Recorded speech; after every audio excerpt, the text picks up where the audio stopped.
نحمده ونصلي على رسوله الكريم أما بعد فأعوذ بالله من الشيطان الرجيم بسم الله الرحمن الرحيم وحاجه قومه قال تحاجوني في الله وقد هداني ولا أخاف ما تشركون به إلا أن يشاء ربي شيئا وسع ربي كل شيء علما أفلا تتذكرون وكيف أخاف ما أشركتم ولا تخافون أنكم أشركتم بالله ما لم ينزل به عليكم سلطانا فأي الفريقين أحق بالأمن إن كنتم تعلمون الذين آمنوا ولم يلبسوا إيمانهم بظلم أولئك لهم الأمن وهم مهتدون صدق الله العظيم۔ اللہ تعالیٰ فرماتے ہیں وحاجہ قوم، اور ابراہیم علیہ السلام کی قوم نے ان سے جھگڑا کیا، قال تحاجونی فی اللہ وقد ہدان، انہوں نے جواباً کہا کیا تم اللہ کے معاملے میں مجھ سے جھگڑا کرتے ہو؟ وقد ہدانی اصل تھا اس نے مجھے ہدایت دی، ولا اخاف ما تشرکون بہ، اور میں نہیں ڈرتا ان چیزوں سے جن سے تم شرک کرتے ہو، الا ان یشاء ربی شیئا، مگر یہ کہ میرا رب کچھ چاہے، وسع ربی کل شیء علما، میرا رب کا علم احاطہ کیے ہوئے سب کا، ہر چیز کا، افلا تتذکرون، کیا تم نصیحت نہیں پکڑتے؟ وکیف اخاف ما اشرکتم، اور کیسے میں ڈروں ان چیزوں سے جس کا تم شرک کرتے ہو، ولا تخافون، اور تم ڈرتے نہیں، انکم اشرکتم باللہ، کہ تم نے شرک کیا اللہ کے ساتھ، ما لم ینزل بہ علیکم سلطانا، اس کے بارے میں تمہارے پاس کوئی دلیل اللہ تعالیٰ نے نازل نہیں فرمائی، فأی الفریقین احق بالامن، کون سا فریق، کون سی جماعت امن کی زیادہ حقدار ہے اگر کہ تم جانتے ہو، ان کنتم تعلمون الذین آمنوا ولم یلبسوا ایمانہم بظلم، بے شک وہ لوگ جو ایمان لائے اور انہوں نے اپنے ایمان کو ظلم کے ساتھ ملتبس نہیں کیا، ظلم کے ساتھ خلط نہیں کیا، اولئک لہم الامن، یہ لوگ امن والے ہیں، وہم مہتدون، ان کو یہ ہدایت یافتہ ہیں۔ کلام الہی مستقلاً ابراہیم علیہ السلام اور واقعہ ابراہیم علیہ السلام اور بیان توحید پر ہے۔ حق تعالیٰ نے گزشتہ آیات میں ابراہیم علیہ السلام ہی کے واقعے کا ذکر فرمایا، اور اس سے پیچھے سے سیاق اسی بارے میں، توحید کے بارے میں ہی چلتا چلا آ رہا۔ تو ارشاد فرمایا ان کی قوم نے ان سے حجت بازی کی، کہنے لگے کہ جی وحاجہ قوم، تو ابراہیم علیہ السلام نے جب انہوں نے حجت بازی کی، جھگڑا سازی کی، تو ابراہیم علیہ السلام نے ان سے کہا تحاجونی فی اللہ، کیا تم اللہ کے معاملے میں مجھ سے حجت بازی کرتے ہو؟ وقد ہدان، یہ لفظ ہدان نہیں ہدانی ہے، تو وقد ہدان، اور اس نے مجھے ہدایت دی، ولا تخافون انکم اشرکتم باللہ، اور تم جو ہے نا وہ ولا اخاف ما تشرکون بہ، اور میں اس بات سے نہیں گھبراتا، میں اس بات سے ڈرتا، ولا اخاف ما تشرکون بہ، جن سے تم اللہ کا شریک ٹھہراتے ہو، جن کو تم اللہ کا شریک ٹھہراتے ہو، تم جن کو اللہ کا شریک ٹھہراتے ہو، تو وہ لوگ اپنی ذاتی حیثیت میں نہ تو حق تعالیٰ کو کوئی نقصان پہنچا سکتے ہیں، نہ بندوں کو نقصان پہنچا سکتے ہیں، نہ ان سے کوئی خیر صادر ہو سکتی ہے، نہ ان سے کوئی شر صادر ہو سکتا ہے، فقط یہ پتھر ہیں، اور ان پتھروں کے وجود سے کسی طرح کی کسی بھی منفعت کی امید یا کسی طرح کی مضرت کی امید سوال ہی پیدا نہیں ہوتا۔ افلا تتذکرون، کیا تمہیں عقل نہیں ہے، تم دیکھتے نہیں ہو؟ وسع ربی کل شیء علما، ہر چیز کا جو علم ہے وہ میرے اللہ کے پاس ہے۔ ہاں اگر تم کو اس بات کا خطرہ ہے کہ مجھے کوئی نقصان پہنچائیں گے تمہارے بت، تو ایسا نہیں ہے، الا ان یشاء ربی شیئا، میرا رب کوئی فیصلہ کرے تو ممکن ہے، لیکن یہ جو فیصلہ ہوگا یہ بھی حق تعالیٰ ہی کی طرف سے ہوگا، اور جو مضرت آئے گی وہ بھی حق تعالیٰ کی طرف سے آئے گی۔ یہ نہیں ہو سکتا کہ یہ بت، یہ اصنام، اوثان، یہ سارے کے سارے مل کر جو ہے نا میرا کچھ بگاڑ سکیں۔ میں ابراہیم ہوں، اور ابراہیم اللہ سبحانہ وتعالیٰ کے جاننے والے، ماننے والے، پہچاننے والے، اور دنیا کو ان کی طرف دعوت دینے والے، حق تعالیٰ کی طرف دعوت دینے والے، ان کو تو کوئی خوف تھا ہی نہیں، انہوں نے تو کہہ دیا کہ کیسے ہوتا ہے، ولا اخاف ما تشرکون بہ، جن کو تم اللہ کا شریک ٹھہراتے ہو، ان سے میں نہیں ڈرتا، جو صاحب حیثیت تفاسیر نے لکھا ہے بہت عمدہ لکھا ہے، انہوں نے کہتے ہیں کہ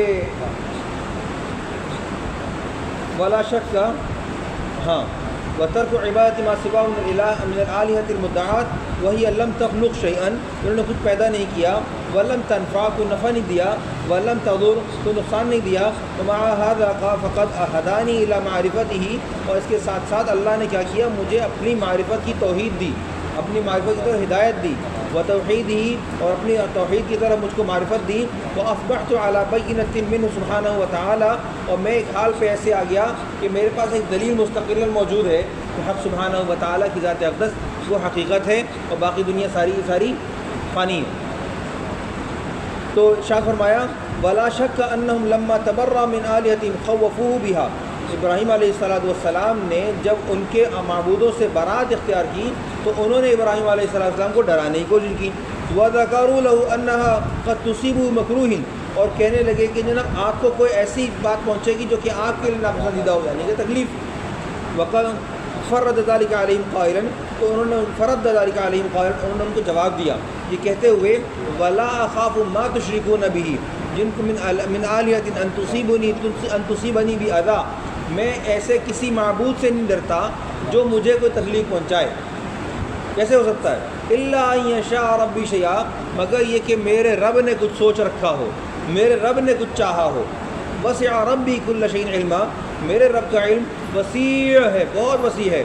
ثم وبخهم قائلا، پھر ان کو یہ کہتے ہوئے افلا تتذکرون کہہ کے ان کو ڈانٹا۔ ابراہیم علیہ السلام نے اپنی قوم والوں کو افلا تتذکرون کہہ کے، کیا تمہیں عقل نہیں ہے؟ کیا تم سوچتے سمجھتے نہیں ہو؟ تم کیا تذکار نہیں رکھتے ہو؟ تمہارے لیے کوئی نصیحت نہیں ہے؟ تو سمجھ میں نہیں آ رہی میں کیا کہہ رہا ہوں؟ ڈانٹا۔ وکیف اخاف ما اشرکتم، اور میں کیسے ڈر سکتا ہوں ما اشرکتم، جن کو تم شریک بناتے ہو اللہ تعالیٰ کا۔ اور یہ کون ہے؟ یہ اصنام جامدہ، یہ اسٹل پتھر ہیں، فقط جمود کا شکار ہے، خالص پتھر ہیں، اصنام جامدہ۔ لا تنفع ولا تضر، نہ تو یہ فائدہ دے سکتے ہیں نہ نقصان دے سکتے ہیں، لعجزها وحقارتها وضعفها، ان کی عجز کی وجہ سے، ان کی حقارت کی وجہ سے، ان کی کمزوری کی وجہ سے۔ ولا تخافون انتم الرب الحق، اور تم ڈرتے ہو، تم اس رب حق سے نہیں ڈرتے۔ اللہ الذی لا الہ الا هو الحی القیوم، وہ ذات جو کہ ایک تو خود حی القیوم بھی ہے اور وہی محیی اور ممیت بھی ہے، وہ زندہ کرتی بھی ہے اور ماتی بھی ہے، اس ذات سے تم نہیں ڈرتے، تم کو اس بات کا خوف ہونا چاہیے۔ وقت اشرکتم بھی اصناما، باوجود یہ کہ تم نے اس اللہ کے ساتھ معبود بنائے ہیں۔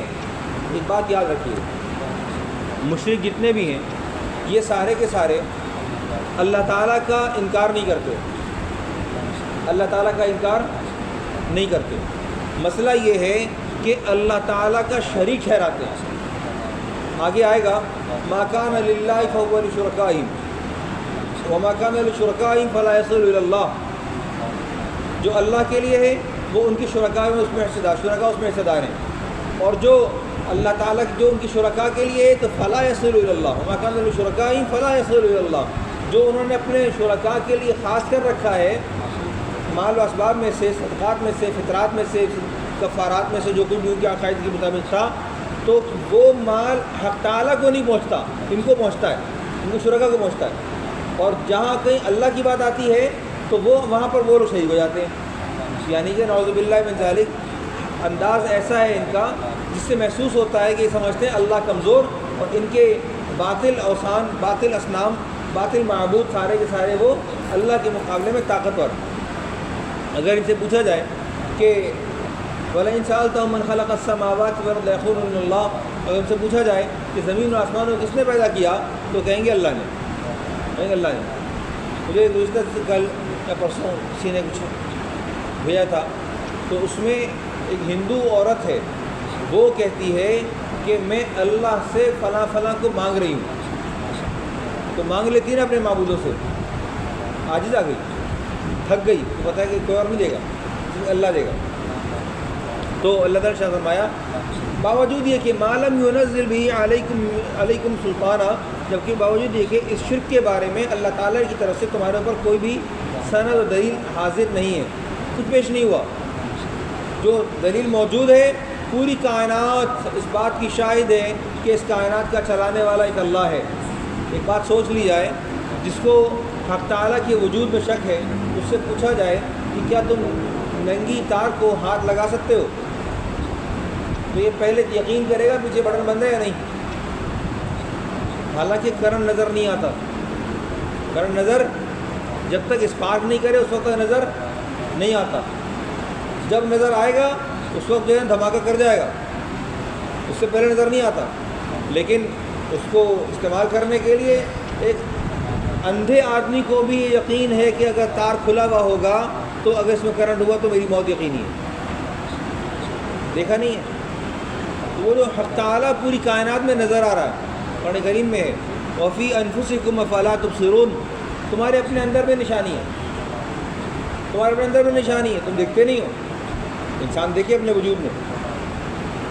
ہم ایسے سمجھ لیں اللہ تعالیٰ کی وحدانیت کے لیے یہ بات کافی ہے کہ ہمارے وجود میں کوئی ایک حصہ، کوئی ایک عضو ایسا نہیں ہے جو کہ اللہ سبحانہ و تعالیٰ کی مرضی کے خلاف بنا ہو اور اس کی ہمیں ضرورت نہ ہو، اس کی ہمیں ضرورت نہ ہو. ہر وہ شے جو ہمارے اس بال سے لے کر پاؤں کے ناخن تک ہمارے وجود کا حصہ ہے، وہ ساری کی ساری ہماری ضرورت ہے. اگرچہ کہ چھوٹے سے چھوٹا جوڑ ہی کیوں نہ ہو، چھوٹے سے چھوٹا جوڑ ہی کیوں نہ ہو، ہم اس کے عاجز ہیں، ہم کی محتاج ہیں اس کے. اگر مثال سے انگوٹھا نکال دیا جائے ہاتھ سے تو پکڑ سکتے ہیں. اگر انگوٹھا ہو اور انگلیاں ہٹا دی جائیں تو پکڑ سکتے ہیں. اور انگلیوں میں ہی کسی ایک انگلی کو سیدھا کر دو بالکل، پھر کیا ہے؟ پھر کام کا نقشہ کیسا ہے؟ اللہ سبحانہ و تعالیٰ نے ہمارے وجود کے اندر میں نشانیاں رکھی ہیں کہ میں وحدہ لا شریک. جاپان گاڑی بناتا ہے نا تو ہر چیز سوچتا ہے. انسان اپنا گھر بناتا ہے تو ہر چیز سوچتا ہے کہاں سے ہوا آئے گی، کہاں سے ہوا جائے گی، کہاں سے جو ہے وہ آگ لگنے کا امکان ہوگا تو اس کو روکا جائے گا، کہاں سے ایمرجنسی ایگزٹ دیا جائے گا، کہاں سے جو ہے ہمیں تپش کا انتظام کرنا پڑے گا، کہاں سے ہمیں کولنگ کا انتظام کرنا پڑے گا، ہوا کا رخ بہتر ہوگا، پارک فیسنگ بہتر ہوگا. تو ساری کی ساری نقشے انسان خود سے سوچتا ہے. اس کو کہتے ہیں فیچر سوچنا. سارے یہ سوچتا ہے اپنے بارے میں. لیکن ایک لمحے کے لیے، اور جو وہ لوگ ہیں جو کہ اللہ تعالیٰ کی تقدیر پر ایمان لانے کے باوجود وہ اپنے فیوچر کے بارے میں بڑی بڑی لمبی لمبی امیدیں باندھے بیٹھے ہیں، مستقبل کے بارے میں بڑی لمبی لمبی امیدیں باندھے بیٹھے ہیں، ان تمام لوگوں کے لیے فقط اتنی سی بات کافی ہے. جب انسان اپنا فیوچر سوچ سکتا ہے اور اپنے کسی بھی ضروریات کے اندر میں اس کے فیوچر سوچ سکتا ہے تو اللہ سبحانہ و تعالیٰ نے ہمارے سوچے بغیر ہمیں وہ کچھ عطا کر رکھا ہے جس کا ہمیں کسی بھی لمحے میں ضرورت پڑنا یقینی تھا. کسی بھی لمحے میں کبھی دماغ، کبھی کان، کبھی ناک، کبھی منہ، ہر چیز اپنی اپنی جگہ خود شاہد ہے، خود دال ہے. ارشاد فرمایا الذین آمنوا ولم فأی الفریقین احق بالامن. دونوں فریقوں میں سے دو فریق ہو گئے، ایک توحید والی اور ایک مشرکین والی. تو دو فریق ہو گئے. ان دو فریقوں میں کون زیادہ امن کا حامل ہے؟ فأی الفریقین احق بالامن. حقدار کون ہے امن کا؟ ان کنتم تعلمون، اگر تم جانتے ہو. الذین آمنوا ولم یلبسوا ایمانہم بظلم، وہ لوگ جو ایمان لائے، انہوں نے اپنے ایمان کو کسی ظلم کے ساتھ ملتبس نہیں کیا، خلط ملط نہیں کیا. اولئک لہم الامن، یہ لوگ امن کے لوگ ہیں. اولئک وہم مہتدون، اور یہی لوگ جو ہے نا وہ ہدایت یافتہ ہیں. یا اولئک نہیں، اولئک لہم الامن وہم مہتدون، یہی لوگ امن والے لوگ ہیں اور یہی ہدایت یافتہ ہیں. اللہ سبحانہ و تعالیٰ سمجھنے کی توفیق عطا فرمائے.